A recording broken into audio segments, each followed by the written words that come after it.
Hawaii next. Bellator, hashtag Bellator Hawaii. Yes, hashtag Bellator Hawaii. I've started it. Oh yeah. Does it feel legit now? Yes, yes, it does. I got it off my shoulders. I did it in a jiu-jitsu fashion. You know, I represented my 10th planet roots, so I was stoked. It was amazing. Because she was so tenacious and so tough, it made it such a great fight as well, yes, didn't it? like, I mean, and I called this from the beginning. I was like, dude, this girl is so tough. She's double jointed. Even when I switched, because this reminded me of Jessica Middleton when I was trying to armbar her, she wasn't tapping. Then I switched it to the side. Even when I switched it to the side, Lara didn't tap. So I was just like, oh shit. So we just kind of hung out for a little bit, and I was trying to look behind me at the clock. Couldn't find the clock. I'm like, how much time do I have left? But I think it was more of like if I just chipped away, kept chipping away, that eventually it was going to happen. You guys may well end up fighting 2 or 3 times the way things are going in this division now. I know, right? This division is so random. You know, someone will pop up and start taking people down. So I mean, I've always thought that this division was deep. But people were like, why did she get a shot? And I'm like, I think there's like 4 or 5 girls that could have got a shot, you know? So, but I think I know who my next opponent is. I think it's Valerie. I said from the beginning I'm going to probably get the winner, or the winner of my fight was going to get the winner of the Letourneau and Warhorse fight. So. Final one for me. What would you pick? Being on the September 29th card, or headlining in Honolulu, or wherever you want to headline? Hands down, headlining in Honolulu. It's cool. September's way too soon too. You know me, I like to take a little hiatus for a few months, go like travel somewhere off the grid. So yeah, no, I mean, September would be an amazing opportunity, but like I said, that's a little soon for my taste, and I would much rather headline a Hawaii card, hands down. You had a lot of respect for her coming into the fight, but yes. I mean, did she end up being tougher than even you imagined?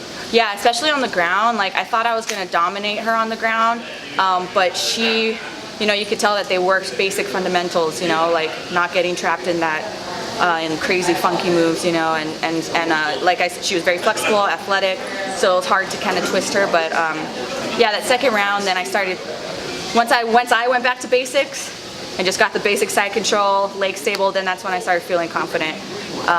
Just yeah, take it back to basics and fundamentals. Her undoing might have been the spinning back fist. Did you see that coming, or were you, you know, honestly, were you going in anyway? Yeah, because I saw her switch her stance, and so as soon as she switched her stance, I actually didn't expect her to come out southpaw, and so because I never saw her go southpaw in her last fight, so I'm like, okay, what's she doing?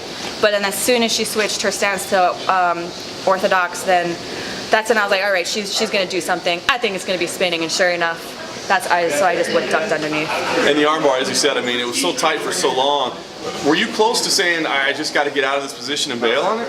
Yeah, it was actually right when I was going for the armbar that I'm like, ah, shit, what am I doing? Because I was like, she's not going to tap to this. So right as I transitioned to the armbar, I was like, why did I give up that position? I should have just kept, you know, ground and pounding, because I could kind of see out of the corner of my eye, the ref was kind of like getting a little closer. So I'm like, okay, he might stop this a little bit, but I went for the armbar because her arm was up, and then I kind of regretted it. But then when I saw I had a lot of time left, I was like, all right, let's just keep working for this. It can only go so much before it snaps. So yeah. I don't think anybody will argue with you about going to Hawaii, but I wonder, I mean, have you had any conversations with Scott about it? I mean, is it something that he said, hey, maybe we might be able to do this? You know, not directly, but indirectly. You know, I've talked to some of the staff at Bellator, and they kind of gave me their. Of course, everybody wants to go to Hawaii, but I mean, I think it comes down to logistics. You know, they just have to figure it out. And I know that like the tourism bureau is giving problems to, you know, when the UFC tried doing it. So I think it just comes down to logistics, and you know, there's no doubt in my mind that everybody wants to do a Bellator Hawaii. So we just got to find a way to make it happen. Obviously, this is a bipartisan crowd for you. I mean, we probably had the largest pop of the night. I mean, what does that mean for you to be able to have so much support here? It's very emotional. I actually was like tearing up in my walkout. In the back, I was tearing up, you know, when I heard the crowd. So it was very emotional, but it doesn't. I don't let it get in the way of my fighting. It's almost a sense of relief when I do kind of get it out. So it felt good when I did start crying a little bit. Then I was like, okay, like this is it. This is good. I'm getting it out of my system. Let's do this. What did it mean for you to have BJ Penn in the crowd watching you? Oh my gosh, I was totally starstruck earlier. So this was maybe around 3:30, 4 o'clock. I got hungry, so I went down to the lobby, and already I'm super annoyed. I mean, because I'm trying to get in the zone and everybody's coming up to me asking for pictures, and I'm just trying to get food and like go straight up to my room. And then Rich, the matchmaker, he comes up and says, "Hey Ilima, one of my friends really wants to meet you." So I'm just like, ugh. And I turn around and it's BJ. I'm like, oh my gosh, BJ Penn, hi! Oh, so I totally fangirled over him. That's the first time I met him ever, and so yeah, totally fangirled. I asked for a picture, and then actually after I won, after I armbarred her, I got up and I was looking for my scholarship recipients, the two girls, because they were sitting cage side. So I'm looking for them, and I was walking around the cage, and then I saw BJ, and BJ looked at me. He pointed at me, and I'm just like, yeah, BJ. So it was a really cool connection. Ilima, going back to the fight, you were talking a lot about you didn't feel enough opponents, put forward pressure on her. Yes. She kind of tried to do a little bit of the opposite. Did that surprise you? And I guess what kind of adjustments did you feel in the coaching first? No, like I didn't really go into this even knowing what she was gonna do, so I was kind of just ready for anything. But my corner, Bill yelled over, he's like, she doesn't like getting hit, she doesn't like it. And I could tell, because as soon as she would try to do a low leg kick, and I would just step in with an overhand left, and I hit her a few times, and yeah, she like backed up and was hesitant after that. So I mean, I knew that as long as I just kept throwing, she could hit me with anything, but my shots were landing harder than she was. As an opponent during the weigh-in, obviously you guys had that moment with the flowers. Do you feel on your part any animosity or anything, or just what was your thought on her doing everything like that? Oh, I thought she was adorable. Like, I think she was so cool and so cute. We have a really good relationship with her team, the Grassos, so it was nothing but good vibes this entire fight week. And yeah, I was so happy that she did bring a little bit of her culture in, because obviously, I always bring my culture in. So it was very cool. It was like a cultural exchange, and which I think is beautiful. That's what I live for. That's so I just think I wish more fighters would kind of be like that. Just nothing but good vibes and support each other, and no animosity at all whatsoever. Do you want to talk about the other? Did you manage to see the other fight when you were warming up or not? Yes, I did. So they had the same thing this week as well, and it did stand out to a lot of us how the four of you were kind of brilliant athletes and professional fighters this week, and women. And I don't know if that resonates with you, as that's the template you want to set. 100%. And even with all the other ladies, Carrie, Tiani, everyone, it was really cool. At least I felt that we had this camaraderie, and this resilience together. And so I talked to all of them. We took pictures. We were asking each other like, "How's your weight going?" And I felt like it wasn't anything competitive either. Like, we weren't trying to be nosy, like, "Oh, like, how much do you have?" It was like really like, "How are you doing? Are you okay? Do you need anything?" And it was cool. Me and Valerie were cutting weight in the same room. We were warming up next to each other, and we very well knew that we were probably going to fight each other in the future, but that didn't change anything. We were all super cool, and I really liked that.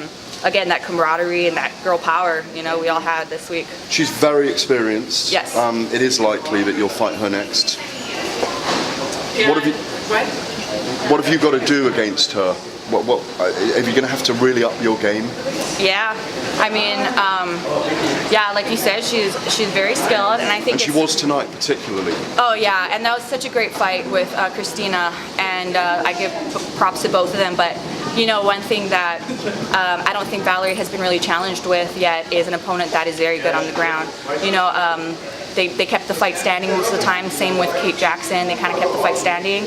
And so, obviously if she goes against me, she's probably going to be working on takedown defense, not going to the ground. But like I said, she hasn't gone against the opponent yet who's given her a challenge on the ground. So I think that's what's going to make it interesting. Ilima, in the last several fights, it's safe to say you've gotten a lot more attention. You're an even bigger star for Bellator.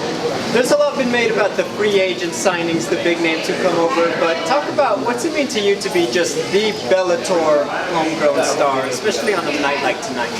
Yeah, everybody always asks me, "Oh, are you going to go to the UFC? What's your plans?" I'm like, why would I go to the UFC for? You know, you're seeing more and more, fighters come from the UFC over to Bellator. Not just any fighter, like high-profile fighters, Hall of Fame fighters are coming over to Bellator. So I think that's just saying a lot about where our organization is going, and why would I want to leave the people who believed in me and signed me from the beginning. You know, I don't think I would have even got a second look from other promotions. You know, but Bellator was the one. Scott was the one that believed in me. So yeah, I'm Bellator through and through. And also the bobblehead. How are you going to present that conversation to Scott Coker? I don't know. Maybe I'll do some social media. I didn't have the balls to say it on the microphone, but you know, everyone was supportive of the Bellator Hawaii thing, so I'm like, okay, one step at a time. How would it look? How have you envisaged it? So, is anyone wearing one of my shirts? Dang. Okay, well, I have a green pineapple princess shirt where I have a pineapple in my hand and I'm like this, so I envisioned it like this. That's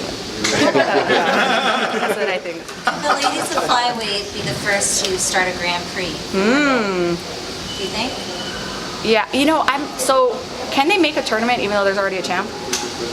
Talking about it, they may do it. So, but like, would the winner challenge me, or I have to be like in it? They're still figuring that out. Yeah.